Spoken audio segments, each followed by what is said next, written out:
1930 ते 1955 या 25 वर्षाच्या कालावधीत सालीम अलींनी बॉम्बे नॅचरल हिस्ट्री सोसायटीच्या सहकार्याने भारतीय उपखंडातील बहुतेक सर्व प्रदेशांचे पक्षी सर्वेक्षण पार पाडले.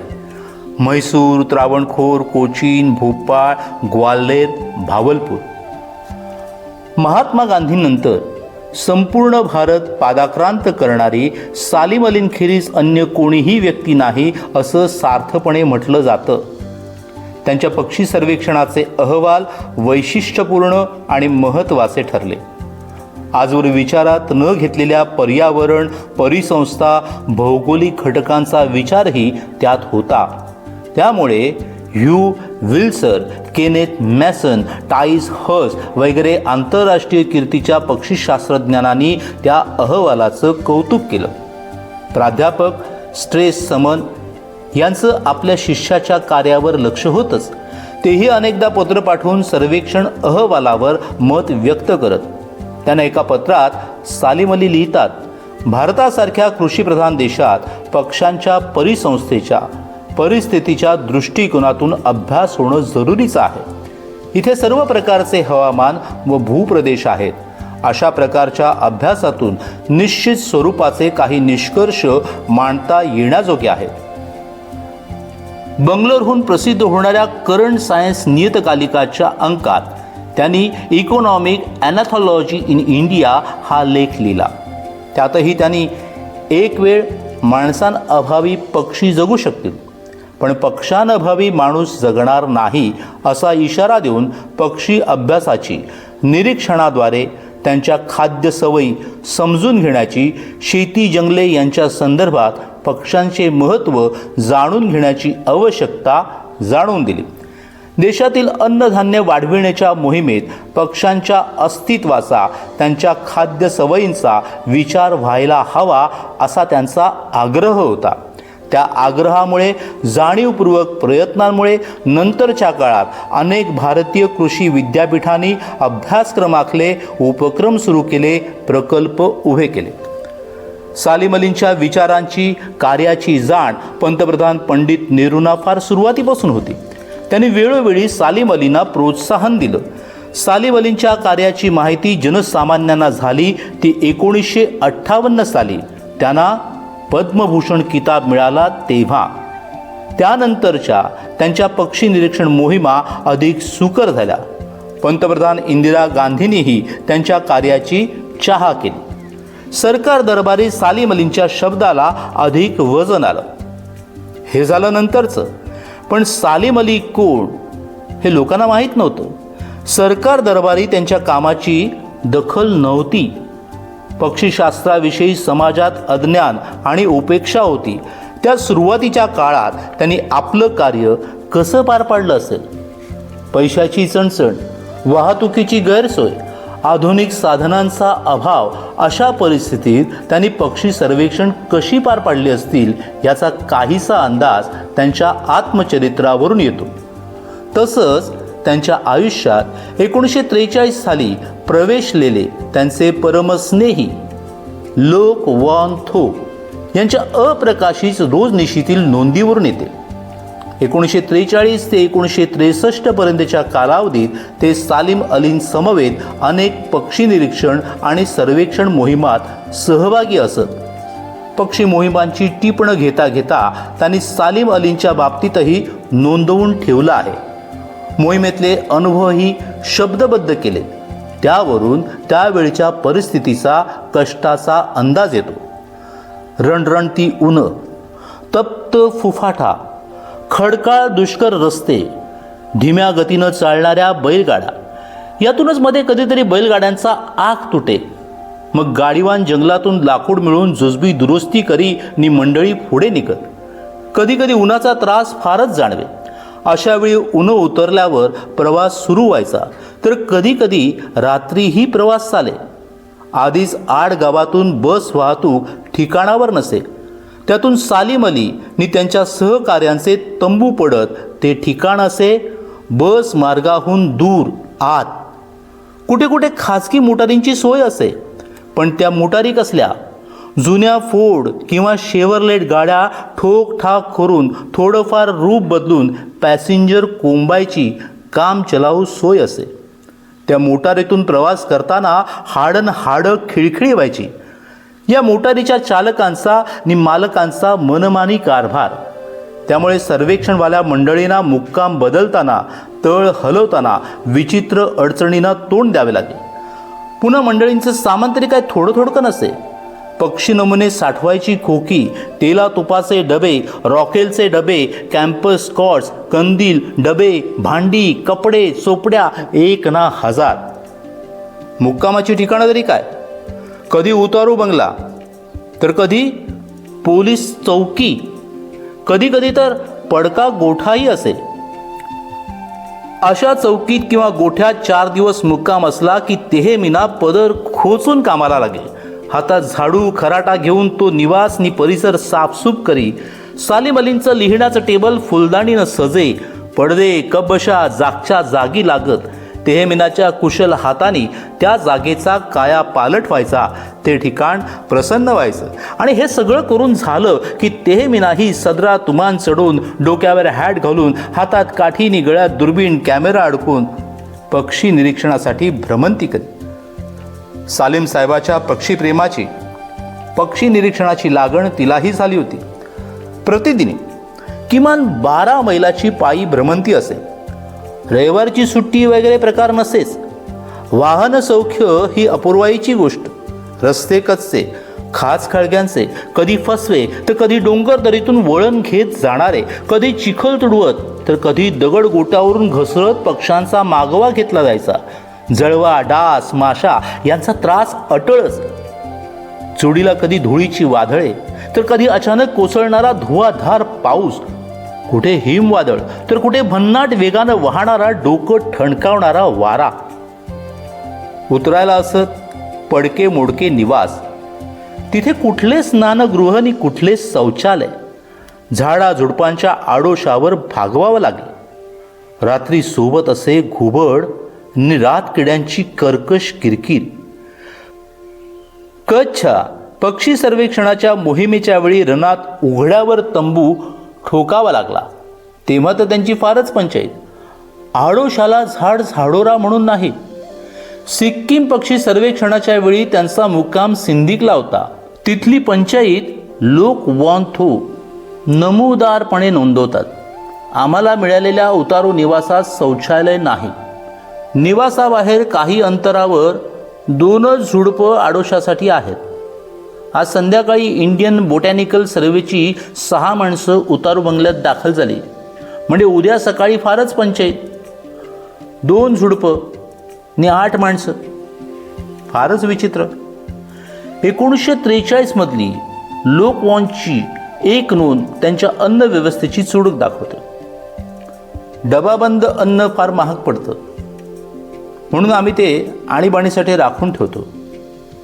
रोजचा आहार म्हणजे डाळ भात, भात डाळ, अधनमधनं चपाती, केळं, दही, पपई किंवा असंच काहीतरी.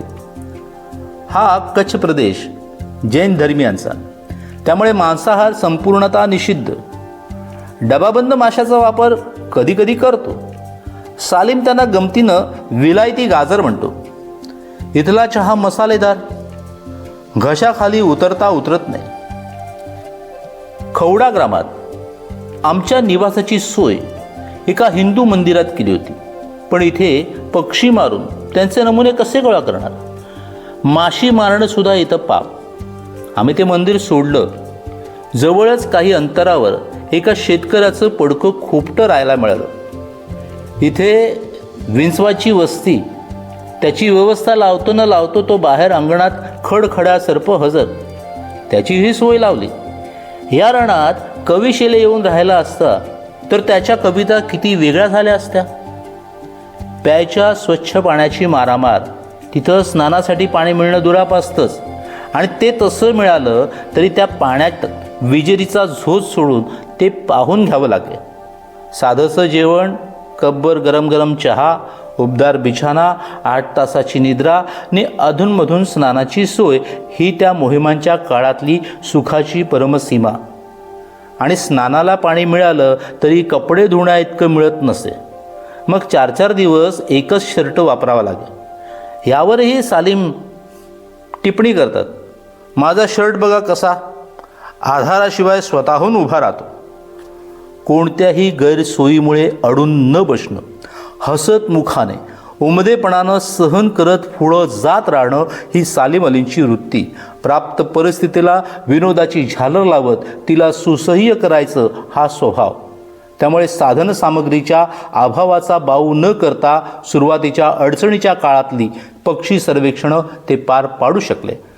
या अशा अडचणीच्या हातात हात घालून अनेक संकटांना ते सामोरे गेले. 1945 साली त्यांनी कैलास मानसरोवराची पक्षी यात्रा केली. पट्टकांदन आणि काळ्या मानेचे सरस यांच्या घरटी बांधण्याच्या सवयी, पद्धती, त्यांच्या परिसंस्था याचा त्यांना विशेष तपशिलानं अभ्यास करायचा होता. या मोहिमेसाठी त्यांना फारच खडतर प्रवास करावा लागला. हिमवर्षाव, भूकंप, शिलापात, रक्त गोठवणारी थंडी, भुसभुशीत बर्फाचा मार्ग या साऱ्यांना तोंड देत पुढं जावं लागलं. वाहन सौख्य मिळालं ते याकचं. खूप उंचीवर गेल्यावर त्यांना डोकेदुखीचा त्रास होऊ लागला. तोही त्यांनी पक्षीप्रेमापायी गोड मानून घेतला.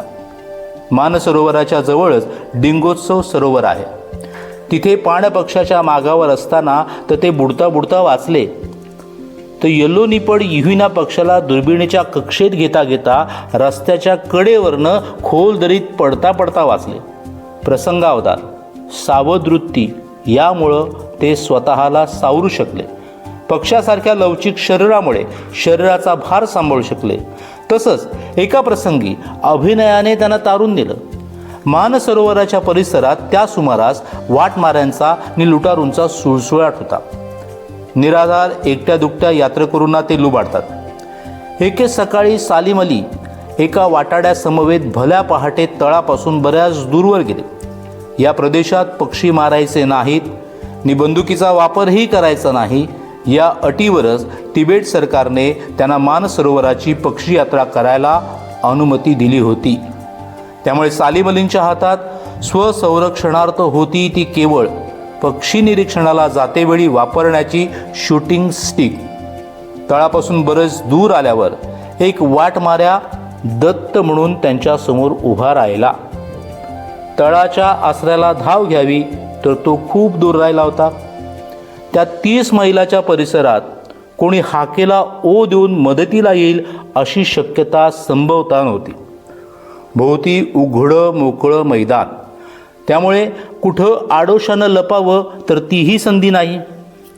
सालीम अलींच्या विचारानं भरारी मारली. बंदुकीच्या पद्धतीने शूटिंग स्टिक त्यानं हाताळली. शूटिंग स्टिकच्या खटक्याचा आवाज केला. ती बंदूक खांद्याला लावून त्या लुटारूवर नेम धरला. लुटारू पाय लावून पळत सुटला. या आठवणी संबंधी सालीम अली म्हणतात, आम्ही तिबेट सरकारच्या अटी पाळून निशस्त्र आलेला आहोत हे त्या लुटारूला समजलं असतं तर. परतीच्या प्रवासात पहिल्याच पोस्टात त्यांनी जाबीर भाईंना एका ओळीचं पत्र पाठवून आपली खुशाली कळवली. Over without cut throat. Salim अलींना स्वतःच्या जीवापेक्षाही मोठी चिंता होती ती वेगळीच. 1932 साली फ्रँक लडलो या पक्षी तज्ज्ञाने या प्रदेशाचं पक्षी सर्वेक्षण केलं. त्याच्या नोंदी पडताळून पाहायच्या तर काही पक्षी मारून नमुने जमवायला हवेत. शिवाय आपल्या नियोजित बर्ड्स ऑफ इंडियन हिल्स या पुस्तकाला परिपूर्णता आणायची तर कैलास मानसरोवराची पक्षी परिक्रमा करणे भाग आहे. पण पक्षी मारायला तर परवानगी नाही. तेव्हा तुलनात्मक अभ्यास व्हायचा कसा हीच चिंता त्यांना घेरून होती. ही झाली 1945 मधली हकीकत. पण 1960 ते 62च्या सुमारास कर्नाळा अभयारण्यात तर त्यांना विचित्र प्रसंगाला सामोरं जावं लागलं. कर्नाळा अजून अभयारण्य म्हणून घोषित झालं नव्हतं. सालीम अली आणि ब्रिटिश पक्षीतज्ञ होरास अलेक्झांडर पक्षी निरीक्षणासाठी त्या परिसरात फिरत होते. फिरता फिरता ते त्यांच्या स्टेशन वॅगनपासून बऱ्याच दूरवर आत जंगलात गेले. त्या सुमारास मुलं पळवणारी एक टोळी त्या भागात वावरते अशी अफवा उठलेली होती. दाढी वाढलेली, डोक्यावर टोपी, डोळ्यावर दुर्बीण, अशा थाटात एक जण झाडं झुडपं शोधतोय, दुसरा गोरा तशी शोधाशोध करतोय. हे दोघं त्या टोळीपैकीच असावेत असा तिथल्या खेडूतांचा समज झाला. त्या दोघांना घेऊन पकडण्यासाठी त्या खेडूतांच्या हालचाली सुरू झाल्या. प्रसंग कठीण आहे हे सालीम अलींनी ताडले आणि स्टेशन वॅगनकडे धावले. आतली शॉटगन हातात घेतली. ती पाहून खेडूतांनी पळ काढला. थोड्याच वेळानं तिथली ठेकेदार मंडळी आली. मग खेडूतांचं संशय निराकरण झालं. सालीम अलींच्या या पक्षी मोहिमा काही प्रमाणात सुकर केल्या त्या लोक वॉन थोनी. त्यांच्यामुळे सालीम अलींना प्रथमच वाहन सौख्य लाभलं. 1946 साली सालीम अली ओरिसाचं पक्षी सर्वेक्षण करत होते. त्या कामासाठी एक जुनी मोटर त्यांना वापरायला मिळाली होती. ती गाडी वारंवार बंद पडे. मग सालीम अली आणि त्यांच्या सहकाऱ्यांना खाली उतरून तिला ढकलावं लागेल. भर उन्हात असा प्रसंग गुदरला की उतारूंचा ताप वाढायचा. या मोहिमेत सालीम अलींसमवेत लोक वॉन थोही होते. गाडी ढकलून ढकलून अगदी जेरीस आले. या मोहिमेनंतर अल्पावधीतच लोक वॉन थो मायदेशी सिंगापूरला परतले. मायदेशी परतल्यावर त्यांनी पहिलं काम कोणतं केलं तर सालीम साहेबांना नवी कोरी स्टेशन वॅगन खरेदण्यासाठी भला भक्कम चेक पाठवला.